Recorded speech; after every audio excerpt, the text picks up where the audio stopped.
সবাই ভালো আছে আশা করি। আমি ভালো আছি বন্ধুরা। তো শুভ জন্মাষ্টমীর শুভেচ্ছা রইল সবাইকে। তো বন্ধুরা, আমরা ছোটবেলায় একটা কবিতা পড়েছিলাম, যেটা কবিগুরু রবীন্দ্রনাথ ঠাকুরের। মোরা একই বৃন্তে দুইটি কুসুম, হিন্দু মুসলমান, মুসলিম তার নয়নমণি, হিন্দু তার প্রাণ। আজকের বন্ধুরা দেখাবো একটা তার প্রমাণ। তো বন্ধুরা দেখতে থাকো। দেখো বন্ধুরা,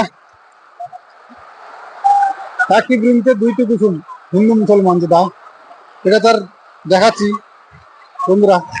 এ দেখছো ডিমটা, আর একটা ডিম কোথায় গেল?